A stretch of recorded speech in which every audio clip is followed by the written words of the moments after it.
15 foot of ground copper wire. We also had a felony larceny on Ferry Road in Mooresboro. A Keeter custom 5x8 utility trailer valued at $1,000 was taken in that incident. We had an ID theft on US 74 Business. Someone used victim's personal information to obtain a credit card. It was an American Express credit card. We had assault on a female and domestic violence protective violation order on Dupreece Road. The suspect had assaulted the female and was in violation of domestic violence order that had been taken out of him earlier by being in contact with her. And we had a felony larceny at the airport. In 1953 special Cub plane valued at $30,000. After further investigation, it appears to be a landlord-tenant dispute over rent that the landlord is trying to sell the hangar and not receive rent, according to her, and she had donated that plane to an organization out of Charlotte. So it has been located, and we'll present that to the district attorney to see if it is a criminal matter or a civil matter today. And Jim, that's what we had to report. Or a wide receiver expected to compete with Devin Funchess for a starting spot. This morning in Omaha, the UNC baseball team continues play in the College World Series. UNC was supposed to take on Mississippi State last night in a winner's bracket game. However, an elimination contest that started Monday afternoon between Oregon State and Washington went through a 4-hour and 16-minute rain delay and didn't end until after 10 o'clock last night. Oregon State eliminated the Huskies 14-5. So this morning at 11 o'clock, UNC will take on Mississippi State. That will be the first of 3 games today in Omaha. Other college baseball news: Florida State has announced that Mike Martin will retire as baseball coach at the end of the 2019 season. Martin has been the head coach of the Seminoles since 1980, and he became college baseball's all-time wins leader in May. Major League Baseball from last night: the Atlanta Braves still hold a 3.5 game lead over the Washington Nationals for first place in the National League East. Washington split an interleague doubleheader with the New York Yankees yesterday. The Nationals took the opening game 5-3. The Yankees won the nightcap 4-2. The Houston Astros now have tied the franchise record with 12 consecutive wins. Astros edged Tampa Bay yesterday 5-4. Also in the American League, Texas 6, Kansas City 3, and the Chicago White Sox fall to Cleveland 6-2. In the National League, Philadelphia defeated St. Louis 6-5 in 10 innings. This is sports from NCN. This Fraud Watch Alert is brought to you by AARP North Carolina. Last year in North Carolina, there were over 60,000 reported cases of ID theft and fraud. By taking a few practical steps, you have the power to protect yourself and your family and to stop fraud before it happens. The AARP Fraud Watch Network puts proven tools and resources right at your fingertips, informing you about the latest fraud in your community. Sign up for this free service today. More at states.aarp.org/stop fraud. School safety, prison safety, Gen X, incentives, teacher pay, taxes, spending. As state lawmakers tackle these and other issues, Carolina Journal is there, giving you the latest information. Available each month as a free newspaper. Every day online at carolinajournal.com. Carolina Journal, your #1 source for government news that affects you. Visit carolinajournal.com today. Minor League Baseball All-Star Games on tap for tonight in Zebulon and in Greensboro.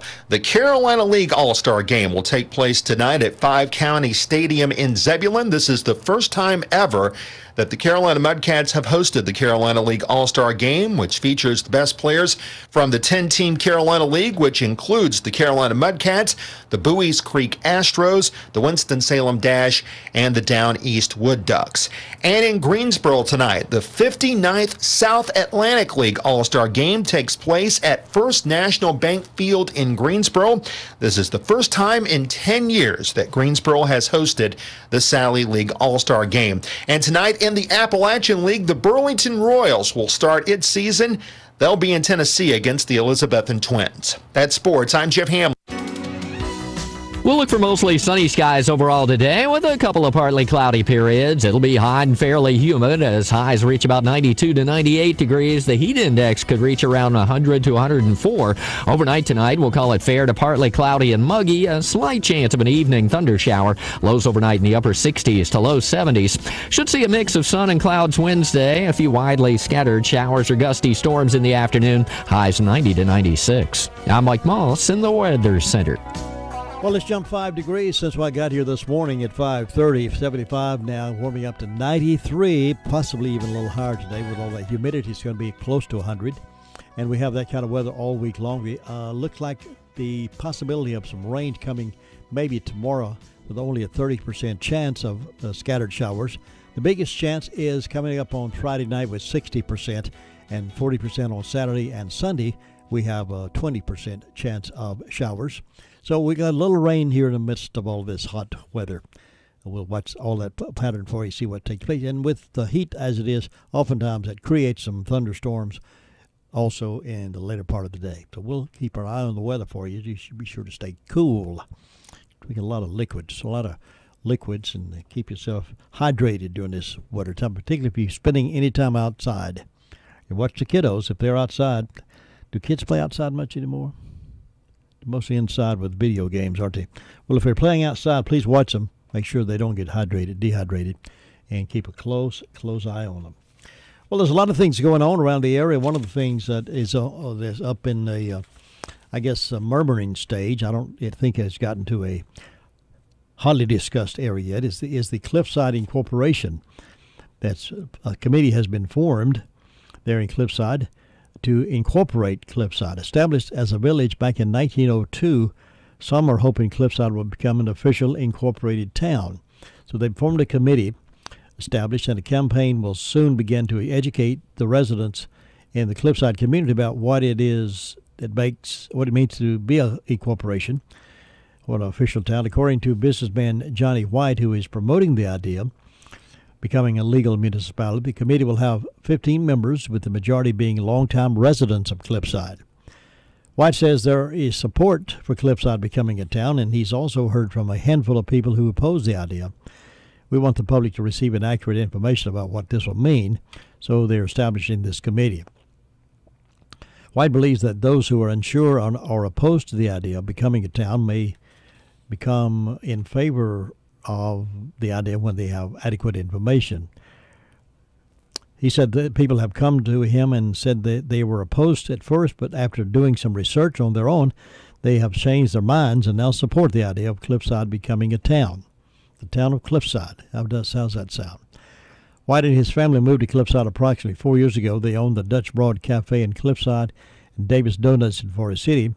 They also purchased the building that once housed the Cliffside Baptist Church that he plans to eventually rent for special events.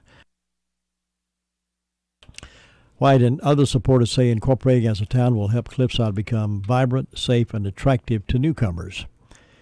Besides distributing information brochures, the committee will also gather signatures that will be submitted to the state, officially requesting the establishment of a legal municipality, and Mr. White is hoping at least 115 signatures will be gathered. He said previously state law requires that at least 15% of the property owners within the proposed municipal boundaries sign a petition requesting incorporation as a town. The state also requires every municipality to levy a tax of at least 5 cents per $100 in property valuation. White's visions include a town of Cliffside with some level of law enforcement, zoning, as well as street lighting. As a public meeting held in May, that meeting, supporters of becoming a town said it would give the community more control over its future, lead to improvements such as better public safety, and open up Cliffside for potential community development grant funding. Some who oppose the idea have cited more taxes as the main reason they don't want it. White said, I am encouraged that people from all parts of Cliffside have shown support for this. We'll see where it goes. We want to make sure that people fully understand the issues that are involved with Cliffside becoming a town. So that's the issue there in that end of the county. Will be interesting to hear from some of the folks in Cliffside this morning. We'd certainly be glad to open our phone lines if you want to call in either for it or against it in terms of Cliffside becoming a municipality. It'll be on ongoing discussion for some while, of course, and get your input in it. Perhaps we can get Mr. White up some morning for an interview in terms of why he is pushing this idea. Johnny White, who is the sort of the spearhead of all of this, nice gentleman, he's wanting to push that pretty strongly, and we'll get his thoughts on that if we can get him in for an interview some morning here on the morning show. Meanwhile, I'll keep the phone lines open if you want to comment one way or the other on that. We'd sure love to hear you this morning. Up in Marion, a 16-year-old boy ran from a checkpoint and crashed a vehicle that he was chased after he was chased by a deputy over at McDowell County Sheriff's Office. It happened just before 1:30 a.m. on Saturday, June 16th. Well, let me ask you, what is a 16-year-old boy doing up at 1:30 a.m.? Should have been in bed, right? There was a license checkpoint at the intersection of Rutherford Road and Baldwin Avenue. The report says a vehicle approached on Baldwin, turned around, and drove off at a high rate of speed. A deputy chased the vehicle and found out from the other officers that it had crashed into a light pole on Moorhead Road. They arrested the teen and charged him with no operator's license, resisting a public officer, injury to personal property, fleeing to elude arrest, and failure to heed a blue light and siren. So he's in deep trouble at 16 years old because he wasn't in bed asleep. I don't know. You always have to wonder, too, where the parents are.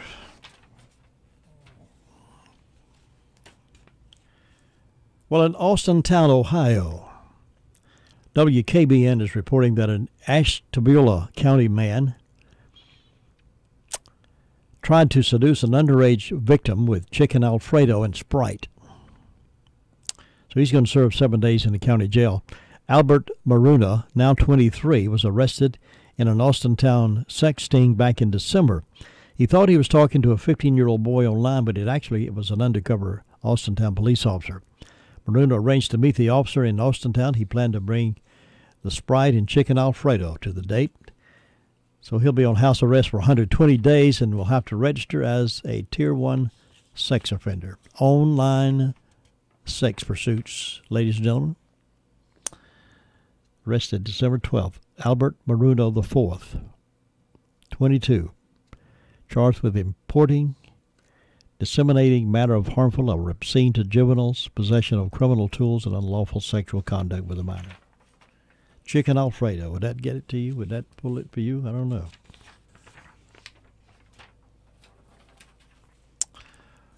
Well, there's a new survey out. You know, surveys are surveys. Sometimes you wonder where they get these people from, but this survey was made by creditcards.com. And they're saying, this is reported by WSPA, they're saying that new survey by creditcards.com finds there's one group of people that are the worst tippers when you go out to a restaurant. Those of you who work in restaurants or who have been servers, wait staff, you know who your good tippers are, who your bad tippers are. Well, this new survey indicates that millennials are the worst tippers. Yeah. The survey found Americans between the ages of 18 and 37 are much less likely to leave a tip.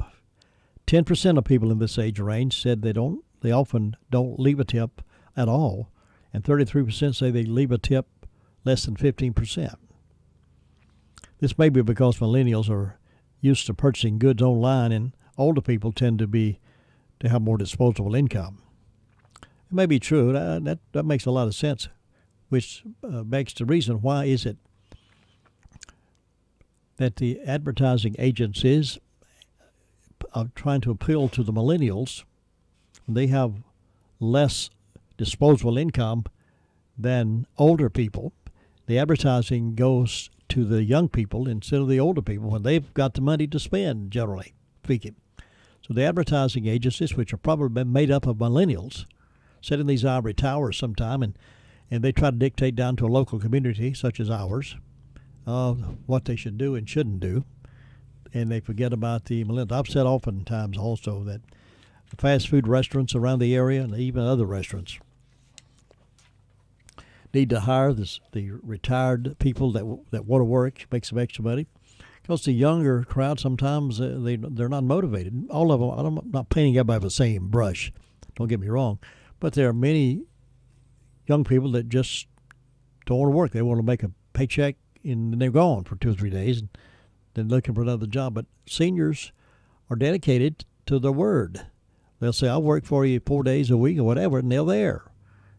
So I don't understand why we can't hire more of them. And, of course, that would sort of take away the jobs from the city, but it sort of cut down on the frustration of the fast food folks hiring young people that are not dedicated, no commitment there.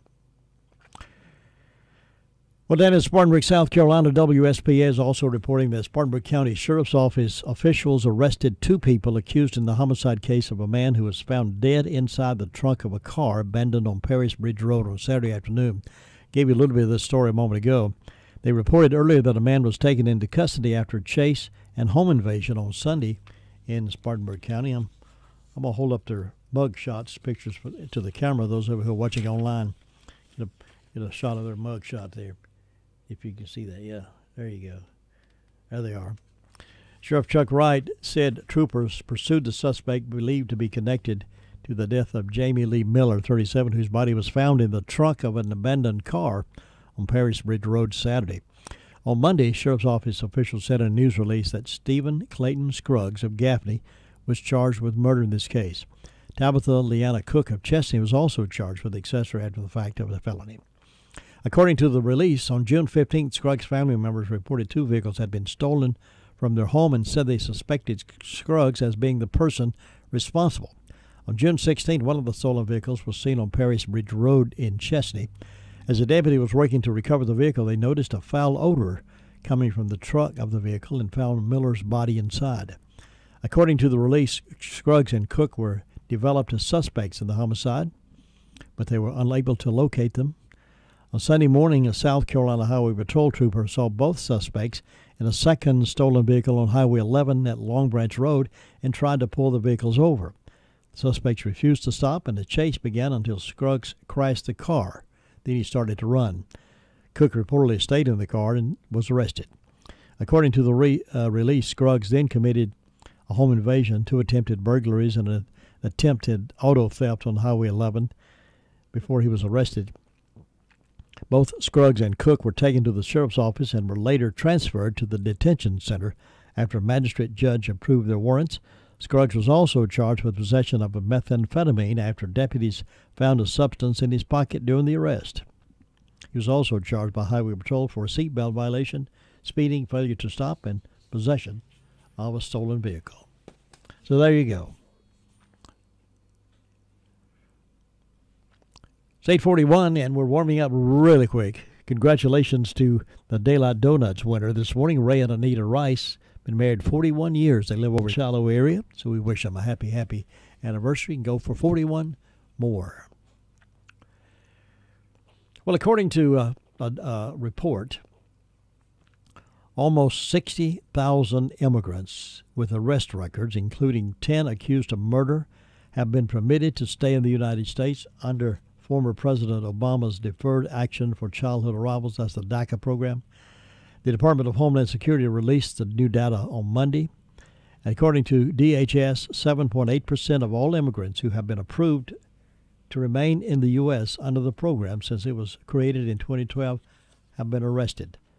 DACA shocked nearly 60,000 immigrants with arrest records, including rape, kidnapping, and murder, have been permitted to stay in the U.S. And the liberals are crying and whining about how bad we're mistreating those folks because we want to send them back. Yeah. That's what we're allowing to stay over here. They broke the law to get in. They're breaking the law after they're in, and we want to let them stay. Somehow or other, in my mind, that just doesn't click. Am I that dumb and stupid that I think we ought to let all those crooks inside? Now, everybody that comes in are not rapists, and everyone that comes in are not drug obsessed, but everyone who comes in without going through the right proper form is illegal, and they're breaking the law. There may be some nice families, but they're breaking the law, and they're teaching their children to break the law, and they'll get away with it. If we allow it to happen, What is wrong with, go ahead and break this law. You got away with it. Let's do another one, see if we can get away with it. And before we know it, we have no laws that anybody's honoring. If we're not going to honor the laws, we don't need them. Take them off the books and let everybody do what they want to do. But if we're going to have laws, we need to honor them and arrest those who don't. One law is one law here, one law there. If they don't honor it, arrest them. Oh, well, I'm just sort of rambling off this morning. Just a couple of quick words here before we take a commercial break. But public health officials with the North Carolina Department of Health and Human Services are urging people to take steps to protect themselves from heat-related illnesses. With sweltering heat expected to impact parts of North Carolina this week, it's important that we take caution. Chief State Health Director and DHHS Chief Medical Officer Betsy Tilson, who's an MD, she said high temperatures along with high humidity levels can be dangerous. People spending time outdoors for work or recreation should protect themselves from the sun and drink plenty of fluids to minimize risk of heat-related illnesses. Now, we know this. We've said this. Now here is the Chief Medical Officer for the State Health Director saying the same thing. Symptoms of heat-related illness include muscle cramps, fatigue, weakness, dizziness, fainting, headaches, nausea, and vomiting. That's some heat-related illnesses. Heat-related illness is preventable with proper precautions. However, every summer there are about 3,000 heat-related illness emergency department visits. Children, older individuals, outdoor workers, and those with chronic health conditions are most vulnerable. Now, we know we are vulnerable to that, so why don't we go ahead and do it anyway without following simple guidelines? I'm asking. Here are some simple hints. To pay close attention to this and write these down if you want to remind somebody else. To reduce risk of heat-related illness, these are, you know these already, but just maybe serve as a good reminder. To reduce risk of heat-related illnesses, increase your fluid intake. Take frequent breaks in cool or air-conditioned places if you're spending a lot of extended time outside. Take a few breaks, go where it's cooler, cool off. Reduce normal activity levels. Speak with your physician about how to stay safe if you take medicines that make you more vulnerable to heat, such as drugs for high blood pressure, migraines, allergies, muscle spasms, mental illness, and tranquilizers. It may make you more vulnerable to the heat, so ask your doctor about how to stay safe. Check on neighbors, and if working outdoors, check on your coworkers. Never leave children or pets unattended in vehicles, especially during warm or hot weather, as temperature levels inside a car can reach a lethal level in a matter of minutes. Don't even attempt to leave your child in a hot car and run into Dollar General, because you know how difficult it is to get through in that store sometimes. You may be in there longer than you anticipated, so just don't do it. Individuals and families are also encouraged to check with their county Department of Social Services about the availability of crisis intervention program funds. So just be careful out there. All right, we'll have there's a man out there cutting my grass again. All right, that's good. I needed a tour guide to get through the grass. It's gotten so hot. It grows so fast anymore. All right, let's see what these words are all about, and we'll be back. You deserve a smarter energy future now. That's why Duke Energy is investing in advanced technology that improves reliability and helps prevent outages, that strengthens the grid against everything from storms to cyber attacks, moves the most vulnerable lines underground, and adds more solar. Because you deserve stronger, cleaner, more reliable energy, and we're determined to deliver it. We're Duke Energy, and we're building your smarter energy future today. Paid for by Duke Energy shareholders. The staff of Connor Computer would like to take this time to wish all the graduates a goodwill wish and hopes for a bright and prosperous future. For all your computer needs and services, you can always depend on Connor Computer Consultants. Remember the graduate with a new laptop from Connor Computer. This message has been brought to you from your friends at Connor Computer, West Court Street in Rutherfordton. Did you know that Rutherford County's largest pediatrics practice has 5 providers to serve the children and youth of this area? And even better, Rutherford Children's Care is welcoming new patients. With 3 physicians and 2 mid-level providers, the group is available to examine, diagnose, and treat patients from birth to age 18. Rutherford Children's Care is conveniently located at 162 Commercial Drive in Forest City, just behind Big Dave's Restaurant. To schedule an appointment, call Rutherford Children's Care at 828-287-9325. Hi, this is Jennifer with Home Medical Equipment staff at Smith's Drugs in Forest City. Did you know that we carry a wide selection of quality American-made lift chairs by Pride Mobility and Golden Technologies? Lift chairs start at $600 and come in a wide selection of colors and fabrics. If you're interested in ordering your lift chair, we can have them in 7 to 14 days and we can deliver free of charge. Smith's Drugs also carries many products that help your family members live independently and safely in their homes. Come by and look at some of our new products available at Smith's Drugs at 139 East Main, Forest City. Thanks very much, Jennifer. Hey, listen, Facebook is actively shutting down conservative voices ahead of 2 very important immigration bills, which the House of Representatives is set to vote on this week. They have removed a video by Bridget Gabriel in which she details verified facts and figures on the cost of illegal immigration, and describes the journey she herself went through as a legal immigrant who followed the law to qualify for citizenship. The video was posted on June 14th and was taken down the next day, just as it was going viral, approaching 500,000 views and almost 8,000 shares. The video is still live on Twitter. Here's some basic facts from that video. And one of the reasons I guess Facebook shut it down because of the pressure from the left. Here's some facts from that video. Every year, $11 to $22 billion is spent on welfare for illegal immigrants by state governments. $22 billion is spent on food assistance programs such as food stamps, WIC, and free school lunches for illegal immigrants. $17 billion is spent on education for the American-born children of illegal immigrants, known as anchor babies. And $200 billion in suppressed American wages are caused by the illegal immigrants.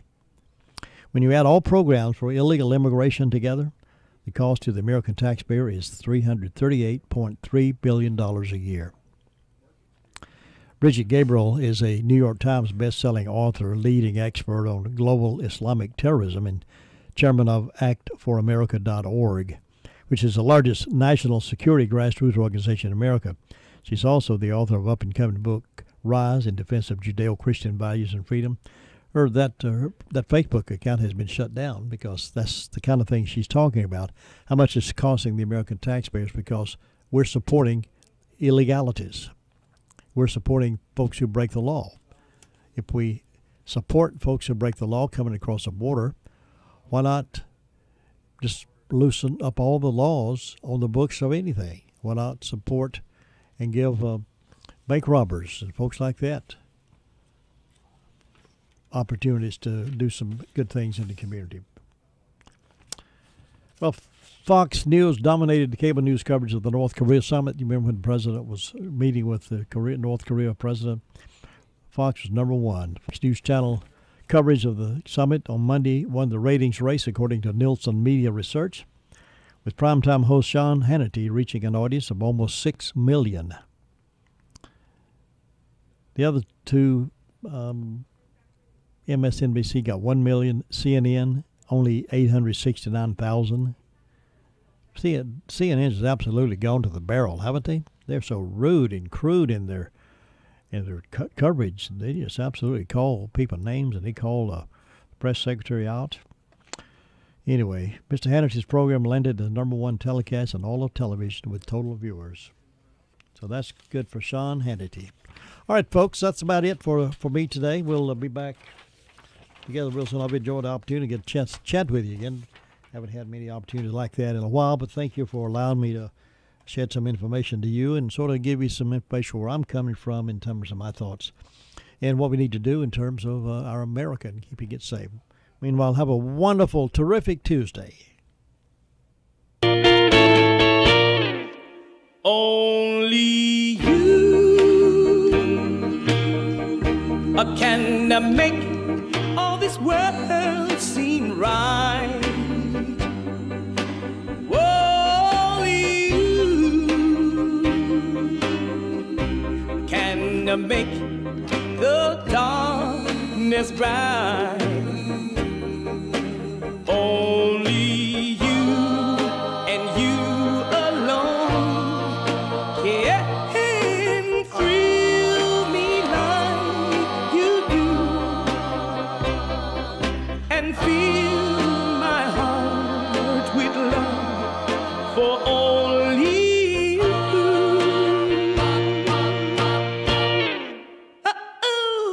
Only you can I make all this change in me, for it's true, you are my destiny. When you hold my hand, I'll understand the magic that you. NCN News. I'm Tony Rixby. An audio recording that appears to capture the heartbreaking voices of Spanish-speaking children crying out for their parents at a U.S. immigration facility has stoked the outrage over the Trump administration's policy of separating immigrant children from their